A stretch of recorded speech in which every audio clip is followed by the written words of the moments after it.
ವಾಲ್ಮೀಕಿ ನಿಗಮದ ಫಲಾನುಭವಿಗಳ ಅನುದಾನ ಲೂಟಿ ಕೇಸ್ಗೆ ಸಂಬಂಧಪಟ್ಟಂತೆ ಕಡೆಗೂ ಭ್ರಷ್ಟಾಚಾರ ಅಧಿಕಾರಿಗಳ ವಿರುದ್ಧ ಈಗ ಎಫ್ಐಆರ್ ದಾಖಲಾಗಿದೆ. ಫಲಾನುಭವಿಗಳಿಗೆ 24 ಲಕ್ಷ ರೂಪಾಯಿ ಹಣ ವಂಚಿಸಿರುವಂಥ ಅಧಿಕಾರಿಗಳು ಇವರು. ತುಮಕೂರು ವ್ಯವಸ್ಥಾಪಕ ಶ್ರೀಧರ್ ಮತ್ತು ಇತರರ ವಿರುದ್ಧ ಎಫ್ಐಆರ್ ದಾಖಲಾಗಿದೆ. ಕೊನೆಗೂ ಕ್ಯಾತ್ಸಂದ್ರ ಪೊಲೀಸ್ ಠಾಣೆಯಲ್ಲಿ ಕೇಸಿಗ ಬುಕ್ ಆಗಿದೆ. ಈ ಹಗರಣಕ್ಕೆ ಸಂಬಂಧಪಟ್ಟಂತೆ ನಿಮ್ಮ ಜಿ ಕನ್ನಡ ನ್ಯೂಸ್ ವರದಿಯನ್ನು ಮಾಡುತ್ತೆ.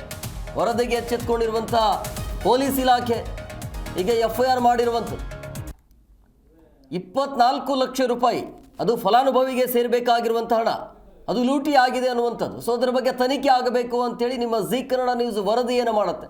ವರದಿಗೆ ಎಚ್ಚೆತ್ತುಕೊಂಡಿರುವಂಥ ಅಧಿಕಾರಿಗಳು ಈಗ ಕೊನೆಗೂ ಕೂಡ ಈ ಭ್ರಷ್ಟ ಅಧಿಕಾರಿಗಳ ವಿರುದ್ಧ ಎಫ್ಐಆರ್ ಆಗಿದೆ. ಈಗ ತನಿಖೆ ಆಗಬೇಕು. ವಾಲ್ಮೀಕಿ ನಿಗಮದ ಫಲಾನುಭವಿಗಳ ಅನುದಾನ ಇದೆಯಲ್ಲ ಅದು ಲೂಟಿ ಆಗಿದೆ ಅನ್ನುವಂಥ ವಿಚಾರ. ಈಗ ಈ ಭ್ರಷ್ಟಾಚಾರಿ ಅಧಿಕಾರಿಗಳ ವಿರುದ್ಧ ಎಫ್ಐಆರ್ ದಾಖಲಾಗಿದೆ.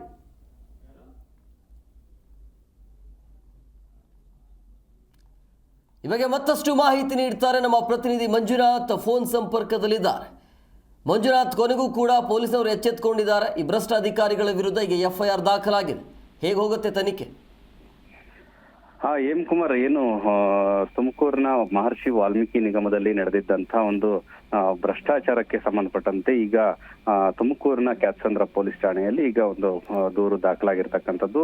ಏನು ಅಧಿಕಾರಿಗಳು ಮಹರ್ಷಿ ವಾಲ್ಮೀಕಿ ನಿಗಮದ ಈ ಹಿಂದೆ ಇದ್ದಂತ ಏನು ವ್ಯವಸ್ಥಾಪಕ ನಿರ್ದೇಶಕರೇನಿದ್ರು ಶ್ರೀಧರ್ ಮತ್ತು ಇತರರು ಇನ್ನೊಂದಷ್ಟು ಸಿಬ್ಬಂದಿಗಳ ಮೇಲೆ ಈಗ ಎಫ್ಐಆರ್ ಆಗಿರ್ತಕ್ಕಂಥದ್ದು. ಈಗ ಹಾಲಿ ಇರ್ತಕ್ಕಂಥ ವ್ಯವಸ್ಥಾಪಕ ನಿರ್ದೇಶಕಿ ಈಗ ಅದನ್ನ ದೂರನ್ನ ಈಗ ದಾಖಲಿಸಿರ್ತಕ್ಕಂಥದ್ದು.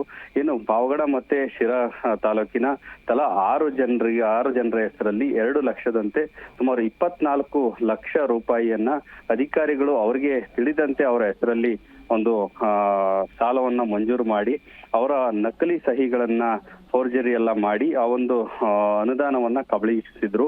ಈ ಹಿನ್ನೆಲೆಯಲ್ಲಿ ಏನು ಫಲಾನುಭವಿಗಳೇ ಸ್ವತಃ ಆ ಮತ್ತೆ ಒಂದು ಅರ್ಜಿಯನ್ನ ಸಲ್ಲಿಸಲಿಕ್ಕೆ ಬಂದಂತ ಸಂದರ್ಭದಲ್ಲಿ ಅವ್ರಿಗೆ ಈ ಒಂದು ಪ್ರಕರಣ ಬೆಳಕಿಗೆ ಬಂದಿತ್ತು. ತಮ್ಮ ಹೆಸರಲ್ಲಿ ಲೋನ್ ಆಗಿರ್ತಕ್ಕಂಥದ್ದು ಅವ್ರಿಗೆ ತಿಳಿದು ಬಂದಿತ್ತು. ಈ ಹಿನ್ನೆಲೆಯಲ್ಲಿ ಅವರು ಏನು ದಾಖಲೆಗಳ ಸಮೇತವಾಗಿ ಅವರು ಮಾಧ್ಯಮಗಳ ಮುಂದೆ ಬಂದು ಒಂದು ದೂರನ್ನ ಸಲ್ಲಿಸಿ ಅವರ ಅಳಲನ್ನ ತೋಡ್ಕೊಂಡಿದ್ರು. ಹೀಗಾಗಿ ಈ ಬಗ್ಗೆ ಒಂದು ಜಿ ಕನ್ನಡದಲ್ಲೂ ಕೂಡ ಮೊಟ್ಟ ಮೊದಲ ಬಾರಿಗೆ ಇದು ಒಂದು ವರದಿಯಾಗಿ ಒಂದು ಪ್ರಕರಣ ಬೆಳಕಿಗೆ ಬಂದಿತ್ತು. ಈ ಹಿನ್ನೆಲೆಯಲ್ಲಿ ಸಂಘಟನೆಗಳು ಎಲ್ಲರೂ ಕೂಡ ಇದ್ರ ಬಗ್ಗೆ ಈ ಒಂದು ಹಗರಣದ ಬಗ್ಗೆ ಒಂದು ಹೋರಾಟವನ್ನ ಕೂಡ ಮಾಡಿದ್ರು.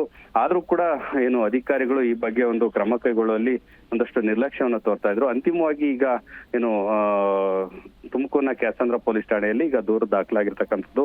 ಹೀಗಾಗಿ ಈಗ ಅಧಿಕಾರಿಗಳೇನಿದ್ದಾರೆ ತಪ್ಪಿತಸ್ಥ ಅಧಿಕಾರಿಗಳ ಮೇಲೆ ಈಗ ಕಾನೂನು ಕ್ರಮ ಕೈಗೊಳ್ಬೇಕು ಅಂತಕ್ಕಂಥದ್ದಾಗಿ ಈಗ ದೂರು ದಾಖಲಾಗಿದೆ. ಈಗ ಫಲಾನುಭವಿಗಳನ್ನ ಈಗಾಗಲೇ ಒಂದು ಸುತ್ತಿನಲ್ಲಿ ಈಗ ವಿಚಾರಣೆಯನ್ನ ನಡೆಸಲಾಗಿದೆ.